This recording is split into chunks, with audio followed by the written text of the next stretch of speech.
Hello everyone, this is Dr. Sachin Doi, Assistant Professor in Chemistry from Government College Kota. इस lecture में हम MSc previous की surface chemistry unit को cover करेंगे। तो चलिए स्टार्ट करते हैं। सरफेस केमिस्ट्री को समझें उससे पहले कुछ टर्मिनोलॉजीज और कुछ फिनोमिना है जिसको समझ लेना बड़ा ही आवश्यक है, जैसे कि एडसॉर्बेंट और एडसॉर्बेट क्या होता है, वो इनमें क्या डिफरेंस होता है, एडसॉर्प्शन, एब्जॉर्प्शन और सॉर्प्शन क्या होते हैं और इनमें क्या डिफरेंस होता है। तो चलिए स्टार्ट करते हैं। एडसॉर्प्शन को समझें इसके लिए अपन डस्टर लेते हैं। इस डस्टर के ऊपर मैं चौक के पार्टिकल्स डाल देता हूं। इस प्रोसेस में यह डस्टर एक एडसॉर्बेंट की तरह बिहेव कर रहा है और चौक के पार्टिकल्स जो कि मैंने इसके ऊपर डाले हैं वो एडसॉर्बेट की तरह बिहेव कर रहे हैं। इस प्रोसेस में आप देख सकते हैं कि चौक के पार्टिकल्स और केवल डस्टर की सरफेस, दैट इज डस्टर और एनवायरनमेंट की इंटरफेस पर ही प्रेजेंट है। This phenomena is known as adsorption. Means adsorption में एडसॉर्बेट के पार्टिकल्स केवल एडसॉर्बेंट और एनवायरनमेंट की इंटरफेस पर ही प्रेजेंट है। इसको आप इस डायग्राम से भी समझ सकते हैं। ये एडसॉर्बेंट है और रेड कलर में जो पार्टिकल्स हैं वो एडसॉर्बेट के हैं। इसमें क्लियर है कि एडसॉर्बेट के पार्टिकल्स केवल एडसॉर्बेंट और एनवायरनमेंट की इंटरफेस पर ही प्रेजेंट है। अब अगर चौक के पार्टिकल्स डस्टर के अंदर भी एंटर कर जाएं uniformly, then this will be called as absorption. इसको समझने के लिए अपन पानी से भरा एक बाउल लेते हैं और इसके अंदर चौक को डिप करता हूं और मैं देखता हूं कि वाटर के मॉलिक्यूल्स चौक के अंदर यूनिफॉर्मली डिस्ट्रीब्यूट हो जाते हैं।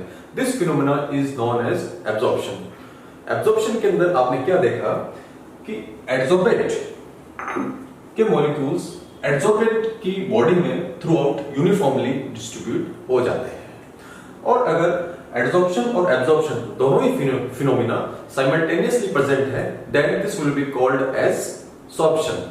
तो आइए इसको डिफाइन करते हैं अपन। एडसॉर्प्शन को देखिए, द सरफेस और इंटरफेस ऑफ ए सॉलिड और liquid has a tendency to attract and to retain particles atom भी हो सकते हैं या कोई आयन भी हो सकता है या कोई मॉलिक्यूल भी हो सकता है, of other substances with which they come in contact. This phenomena of surface is known as adsorption. आइए absorption को define करते हैं। It is a phenomena in which the substance is not only retained on the surface but passes through the surface to become distributed throughout the body of a solid or liquid. This is known as absorption.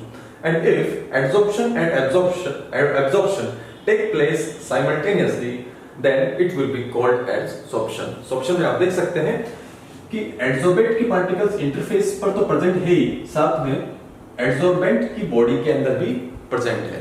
This is called as sorption. आइए अब इसके कुछ उदाहरण देखते हैं।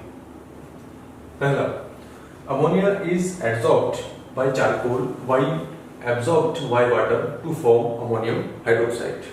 Second है, water vapors are adsorbed by silica gel while water vapors are absorbed by anhydrous calcium chloride.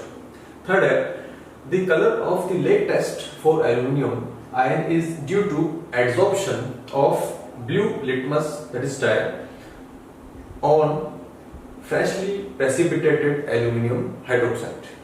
Fourth example है, when charcoal is stirred into a dilute solution of methylene blue, the depth, that is intensity of color of the solution decreases appreciably because charcoal absorbs the colored materials and thus decolorizes the solution. Hence this is an example of adsorption. Fifth example है, poisonous carbon monoxide gas is adsorbed by activated charcoal kept in gas masks. Sixth example है, when a hot crucible is allowed to cool in open, a film of moisture is formed at the surface. Hence, this is a case of adsorption of water vapors on the surface of the crucible. अब आइए हम इसमें कुछ adsorption और absorption में differences देखते हैं। Left hand side में अपन एड्सॉर्प्शन के पॉइंट्स लेते हैं और राइट हैंड साइड में एब्जॉर्प्शन के पॉइंट्स लेते हैं। फर्स्ट पॉइंट देखिए, एड्सॉर्प्शन के अंदर concentration of substance only takes place on the interface of two phases and not in the body of an adsorbent, जबकि absorption के अंदर substance is distributed throughout the body of adsorbent. Second point देखिए, adsorption is a surface phenomena, that is the concentration of substance is always greater on the interface than in the bulk phase, whereas in absorption it is a bulk phenomena because it involves bulk penetration of molecules of the adsorbate in the whole body of adsorbent. Third point देखिए, in adsorption attainment of equilibrium is instantaneous, whereas in absorption it is a very slow process. Isotherm देखते हैं अपन adsorption की, तो इसका isotherm इस तरह का अपन को मिलता है। x by m और p के बीच में प्लॉट करें तो इस तरह का अपन को कर्व मिलता है, जबकि एब्जॉर्प्शन के केस के अंदर एक स्ट्रेट लाइन अपन को मिलती है। यहाँ x है अमाउंट ऑफ गैस एड्सॉर्ब्ड और m है मास ऑफ एड्सॉर्बेंट। तो अपन ने इस लेक्चर के अंदर एड्सॉर्प्शन एब्जॉर्प्शन क्या होता है, इसमें क्या डिफरेंस होते हैं, एड्सॉर्बेंट पढ़ा, एड्सॉर्बेट पढ़ा और इन दोनों के बीच में क्या रिलेशन है वो अपन ने कवर किया। So thank you very much.